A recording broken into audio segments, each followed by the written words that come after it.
There is this silent, exhausting tension that I think most adults are carrying around right now. And honestly, almost no one is willing to actually admit it out loud. No, they really aren't. It's too uncomfortable. Right.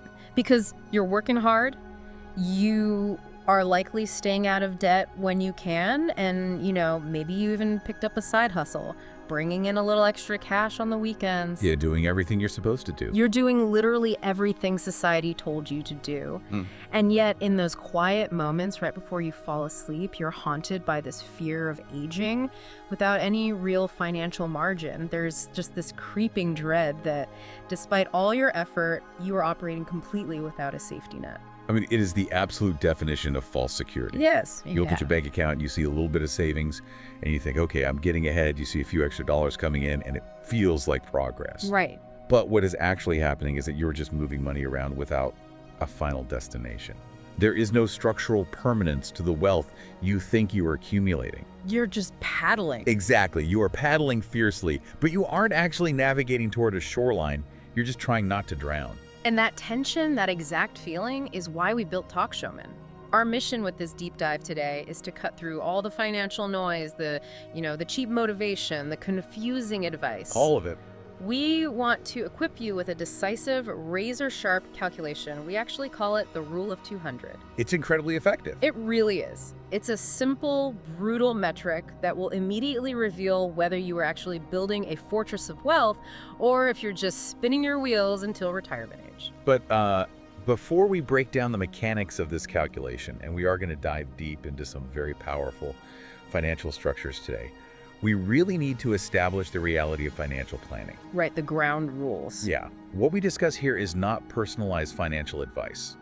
Tax laws vary widely depending on what country or state or province you happen to live on. Oh, massive. So everything we talk about today needs to be validated against your local regulations by a certified professional. We are giving you the blueprint, but you have to verify the building codes in your own backyard. I love that. Verify the codes. Yeah. So let's unpack this Rule of 200 because it honestly serves as the ultimate reality check. It really does. I want you to picture the exact monthly income you need to live freely. Not merely surviving on ramen, but like living the way you actually want to live pre-tax. Let's use a solid round number for this. Yeah, let's assume that number is $5,000 a month. You take that $5,000 and you multiply it by 200. Which is $1 million. Exactly. That $1 million is your net worth target. It is the exact amount of wealth you need to create to walk away. And the underlying mechanism behind why the Rule of 200 actually works is, well, it's quite elegant. It assumes a conservative, realistic annual return on your invested wealth over time. So walk me through the actual math on that. Why the number 200? Right, so if you have that $1 million invested in a diversified portfolio of assets and it generates a conservative 6% annual yield, that portfolio produces $60,000 a year in returns. Okay, got it. And then you just divide that $60,000 by 12 months, and there's your $5,000 a month. Oh, wow. Okay, so the number 200 is really just a mathematical shortcut to find the principal required for a 6% yield. Precisely. It takes the abstract, exhausting anxiety of, will I ever have enough money? And it turns it into a hard mathematical finish line. I mean, I understand the math completely, but the psychology is where I see people break down. Oh, absolutely. We are operating with this massive blind spot, mostly because schools completely failed to teach us that there are two entirely distinct phases of adult financial life. Right. You have the building phase and you have the enjoyment phase. And that distinction is the linchpin of true wealth creation. I mean, in the building phase, your sole mandate is to increase your net worth. It is a ruthless accumulation game. It's just strictly accumulation. Yes. The enjoyment phase is when you finally ring the bell. You have hit your Rule of 200 target, and you transition into living off the yield of the fortress you have spent years building. But I see people mixing up these two phases constantly, and I think that is exactly why they feel stuck. They want the reward early.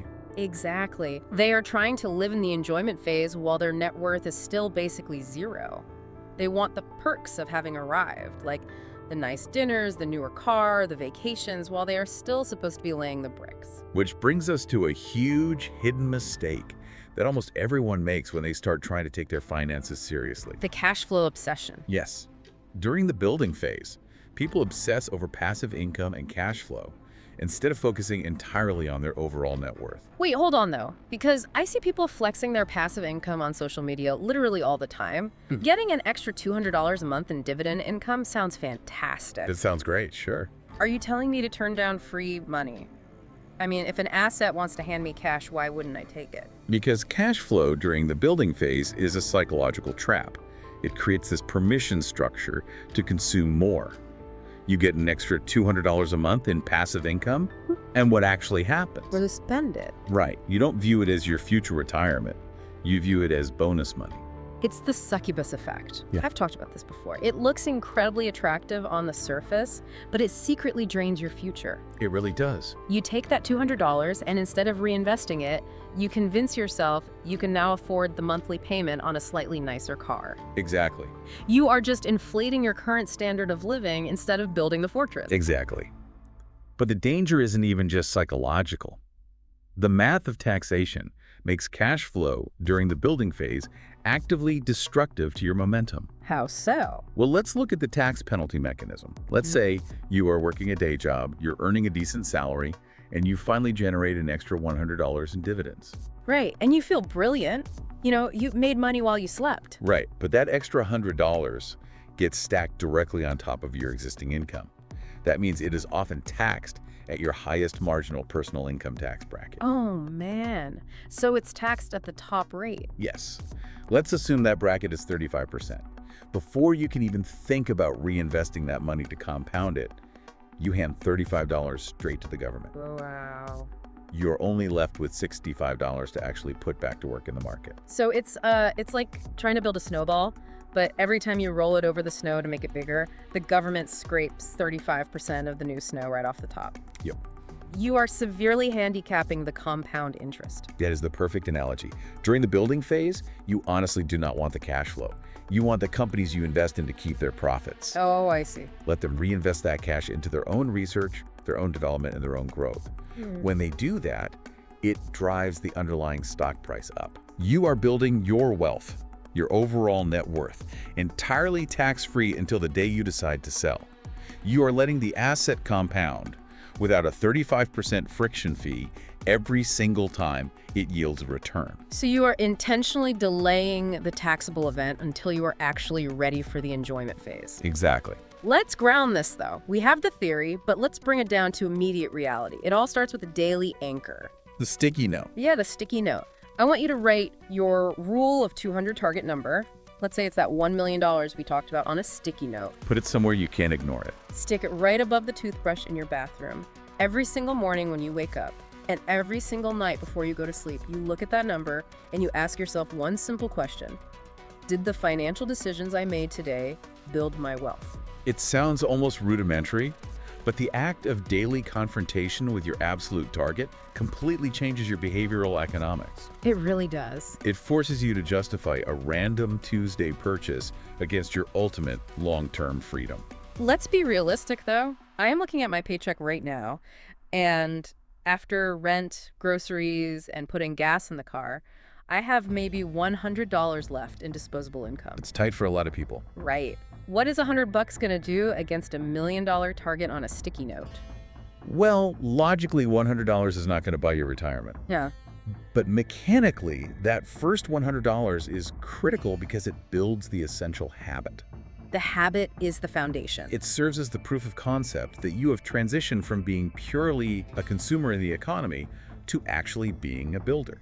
Let's break down some actionable pathways for that first $100 then, because leaving it in a checking account definitely isn't the answer. No, inflation will just eat it. Option one is highly underrated, I think.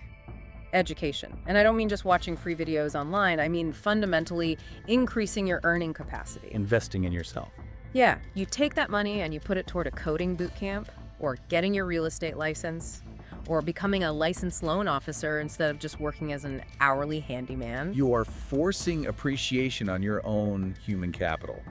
You are investing in your own ability to generate larger sums of capital to deploy later.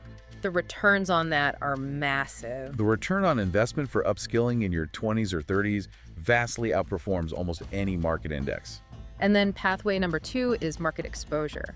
But again, $100 feels tiny. If I buy one fraction of a tech stock, I am making literally pennies. Why even bother? Because for the person who is terrified of the stock market, that first $100 is about breaking a massive psychological barrier. Fear of the unknown. Right. People fear the market because it feels like an abstract casino.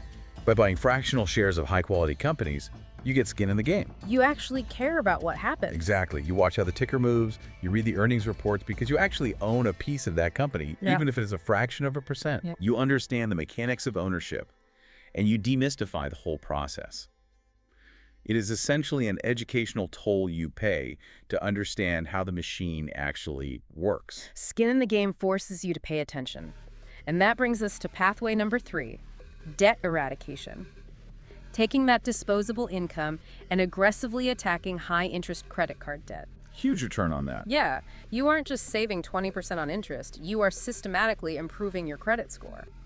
Which leads us to the bigger picture, honestly, because improving your credit profile prepares you for the ultimate wealth-building tool, property. And this is where we have to talk about compressing the timeline. Because if you're only using your first $100 to pay down credit cards or buy fractional shares, reaching $1 million feels like it will take 80 years. It feels impossible. To accelerate the building phase, you have to utilize leverage.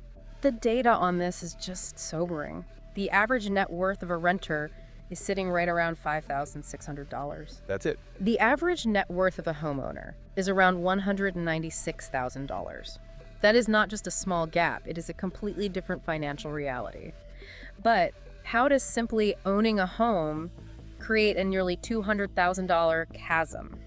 It is because of the mechanics of leverage, Yeah. which really acts as a golden ticket in markets like the United States.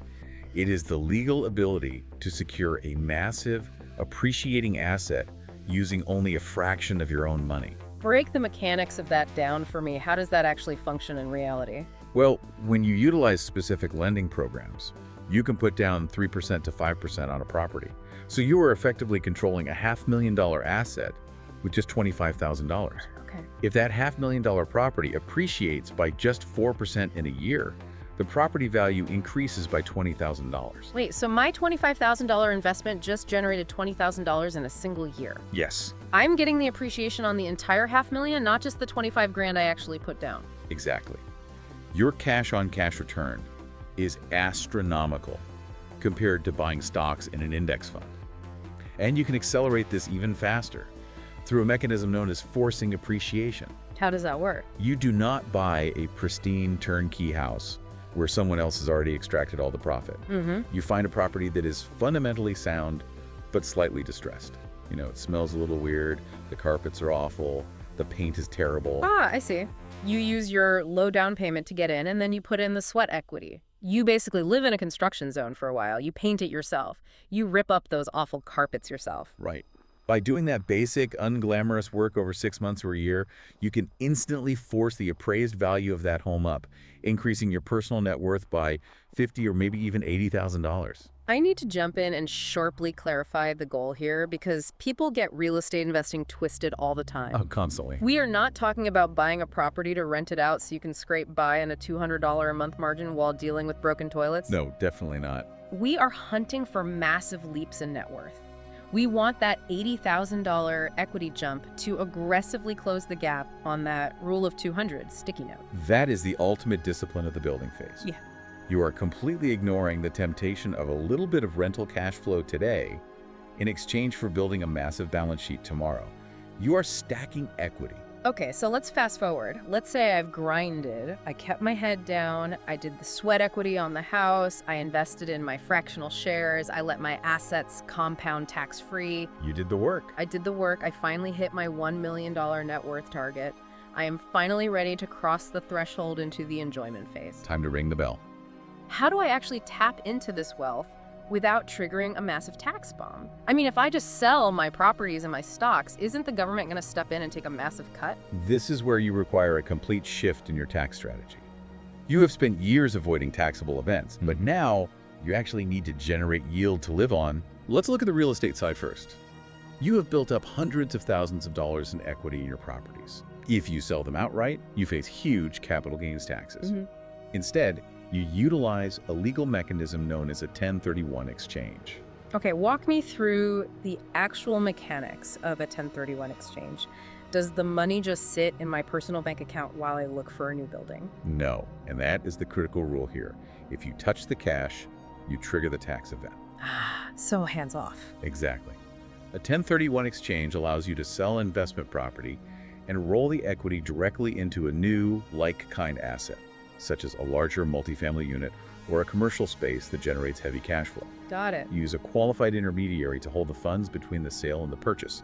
Because the cash never enters your personal bank account, you legally defer the taxes on those massive gains. So I'm essentially trading the equity building blocks I used during the building phase for a true cash machine in the enjoyment phase, and I'm deferring the tax bill indefinitely. Yes, you transition from equity growth assets to high-yield assets without a tax penalty slowing your momentum. That's incredible. Now, again, you must verify this with a tax professional because the timelines and rules for a 1031 are incredibly strict, and it only makes sense if it aligns with your local tax codes, but it is a very standard mechanism for wealth preservation. Okay, so that handles the real estate. But what about the stock portfolio? Let's say I bought a great tech company at $750 a share, and over the years, it doubled to $1,500. A great return. Right, but if I live in a high-tax state like California or New York, and I just hit the sell button on my brokerage app, I could trigger a tax hit that wipes out up to 50% of my gains between state and federal taxes. Which is why the transition to the enjoyment phase often involves geographic arbitrage. You simply do not sell the stock while you are a resident of a high-tax jurisdiction. So I just, rent an apartment in a state with no income tax for a month and hit sell? Absolutely not. State tax auditors are extremely aggressive. They will look at where your car is registered, where your dentist is, and where your cell phone actually pings. Wow, they track all of that. Oh yeah. Geographic arbitrage means you actually uproot and formally establish permanent residency in a state with zero income tax, like Nevada or Texas. You move your life. Okay. You wait, you establish your domicile legally, and then you slowly and strategically begin to sell off the stock over time. By doing that, I avoid the crushing state tax burden entirely, and I am only subject to the federal long-term capital gains rate, which is typically around 15%. Exactly. I am preserving potentially 35% of my wealth simply by physically relocating before I make the financial move. You're preserving hundreds of thousands of dollars by understanding the rules of the board game. The doors open up when you have wealth, but you have to be highly deliberate about how you walk through them. Let's bring this all the way back to the beginning. We started this deep dive talking about that silent, exhausting tension, that fear of false security. Yeah, that dread. But if you have been tracking with us today, you now have the exact tool to cut through the noise of terrible financial advice. You have the rule of 200. You know exactly what your mathematical target is. It's right there on the mirror. And more importantly, you know how to distinguish between the dangerous illusion of cash flow during your building years and the reality of building a permanent, unshakable net worth. You understand the mechanics now. You understand the profound difference between the building phase and the enjoyment phase. The blueprint is laid out, but the execution of this blueprint requires daily discipline. It does. And before we close out, I want you to consider one final thought that we haven't even touched on yet. What if the biggest risk you are taking right now isn't a market crash or a real estate correction? That's a great question. What if the absolute biggest risk is the assumption that your physical and mental energy level at age 65 will be exactly the same as it is today? The rule of 200 isn't just about accumulating a pile of money. It is about systematically buying back your declining energy before your body forces you to. That is so true. Tomorrow morning, when you look at your bank account or when you are considering an impulsive purchase, ask yourself this. Are you buying a tiny stream of cash flow to make yourself feel a little richer today, or are you quietly building the net worth that will make you truly free tomorrow? The choices you make today will permanently dictate your financial reality tomorrow. Thanks for taking this deep dive with us in TalkShowman. Keep building, keep your eyes on the target.